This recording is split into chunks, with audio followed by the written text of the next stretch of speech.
नमस्कार, प्रभा साक्षी देख रहे हैं आप। आपके साथ मैं हूं अंकित सिंह। दिल्ली में प्रदूषण ज़बरदस्त तरीके से जारी है। आज प्रदूषण की मार इतनी दिखी कि कहीं ना कहीं दिल्ली पूरी तरीके से गैस चैम्बर में तब्दील होता हुआ दिखाई दिया। अगर सच पूछिए तो हम दिल्ली में रहते हैं और कहीं ना कहीं यहाँ रहना फ़िलहाल कितना मुश्किल है, इसको शब्दों में बयां करना काफ़ी कठिन होता दिखाई दे रहा है।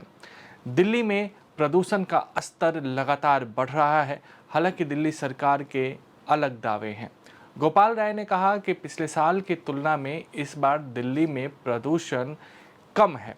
उन्होंने इसके लिए कई रीजंस भी दिए। उन्होंने कहा कि हमारी सरकार के द्वारा जो काम किए गए हैं उसकी वजह से दिल्ली में प्रदूषण कम हुआ है। लेकिन कहीं ना कहीं गोपाल राय जो दावे कर रहे हैं उसकी ज़मीनी हकीकत कुछ और है। गोपाल राय ने जो कुछ कहा, पहले आप उसको सुनिए। 1 नवंबर के बाद 15 नवंबर तक लगभग हर साल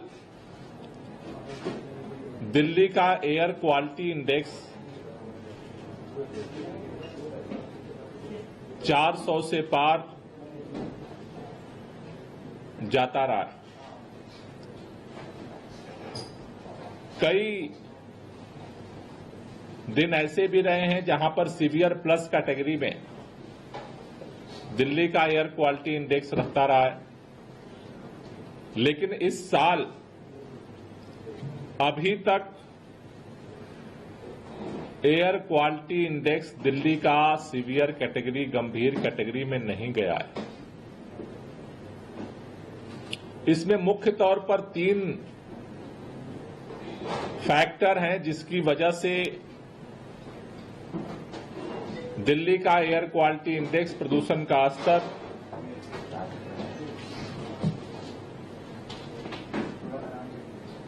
अभी भी गंभीर श्रेणी से बाहर है। पहला,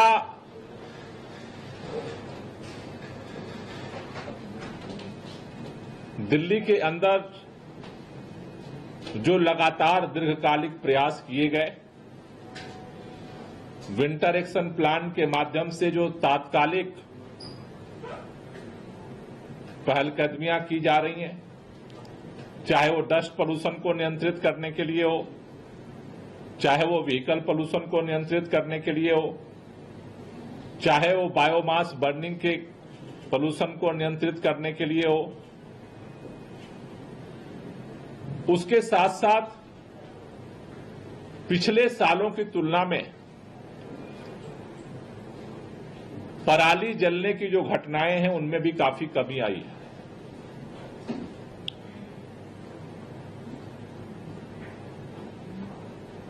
और तीसरा फैक्टर कि अभी भी पिछले सालों की तुलना में जो टेम्परेचर है वो अभी भी थोड़ा थोड़ा गर्मी बना हुआ है। हल्का हवा की स्पीड भी बीच बीच में चल रही है। पहले 3 चीजें एक साथ होती थी। 1 नवंबर के बाद ठंड बढ़ती थी तेजी से, स्मॉग आता था। उस स्मॉग में दिवाली का जो पटाखों का पोल्यूशन ऐड होता था, दूसरी तरफ से बाहर से पराली का जो धुआं था वो ऐड होता था। तो ये तीनों चीजें मिल करके एक लेयर पैदा करती थी और जिससे सीवियर कैटेगरी की जो संख्या है दिल्ली के अंदर वो बढ़ जाती थी। अभी तक दिल्ली वालों के प्रयास से हम सीवियर कैटेगरी से बाहर हैं और हम चाहते हैं कि सभी दिल्ली वाले मिलकर के इसी तरह से अपना सहयोग बनाएं। गुड़गांव की बात करें तो वहाँ कुछ ऐसे सोसाइटी हैं जहाँ पर पानी का छिड़काव हो रहा है ताकि पॉल्यूशन को नियंत्रित किया जा सके। दिल्ली में दिल्ली सरकार इस तरह के दावे तो ज़रूर कर रही है, लेकिन कहीं ना कहीं ऐसा लग रहा है कि ये सिर्फ दावे हैं, महज मीडिया के दावे हैं और इसका ज़मीनी हकीकत से कोई वास्ता नहीं है। तभी तो दिल्ली में प्रदूषण का स्तर लगातार बढ़ता जा रहा है। इतना ही नहीं, दिल्ली में यमुना नदी में जो झाग तैरती हुई दिखाई दे रही है, उसने भी कई मामलों में अगर देखा जाए तो दिल्ली सरकार को आईना दिखाया है। आपको 2015 का दिल्ली का चुनाव याद होगा, आपको 2020 का दिल्ली का चुनाव याद होगा।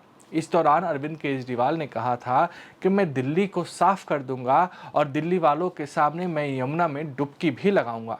लेकिन दिल्ली साफ नहीं हुई, यमुना भी साफ नहीं हुई और कहीं ना कहीं जो केजरीवाल लगातार एमसीडी पर आरोप लगाते थे, वो एमसीडी भी आज आम आदमी पार्टी के ही नेतृत्व वाली है।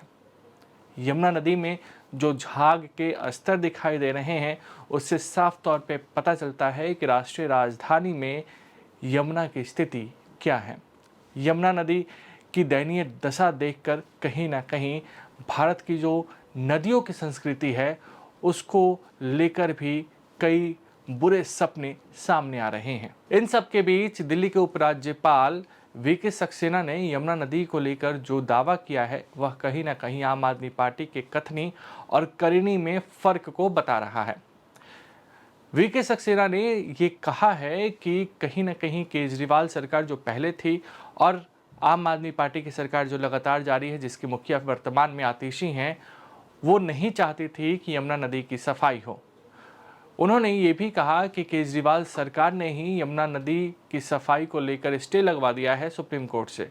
इतना ही नहीं, उपराज्यपाल ने कहा कि केजरीवाल ये नहीं चाहते थे कि उनके अलावा यमुना नदी की सफाई का श्रेय कोई और ले, इस वजह से उन्होंने ये स्टे लगवाया है। ये वाकई गंभीर आरोप है कि आम आदमी पार्टी यमुना नदी की सफाई को लेकर कितनी गंभीर है, उस पे सवाल उठ रहे हैं। खैर, दिल्ली प्रदूषण युक्त है, दिल्ली प्रदूषण मुक्त कब होगा, इसकी संभावनाएं फिलहाल तो दिखाई नहीं दे रही हैं। लेकिन लोगों को जीवन यापन करने के लिए दिल्ली में रहना है, इसलिए दिल्ली जैसे भी है उसी हालात में लोग अपनी दिनचर्या का निर्वहन कर रहे हैं। अगर आप भी लेना चाहते हैं देश दुनिया की तमाम जानकारी, तो आज ही सब्सक्राइब करें हमारे चैनल को। साथ ही नीचे दिए बेल आइकन को जरूर दबाएं ताकि हर अपडेट आप तक पहुंच सके।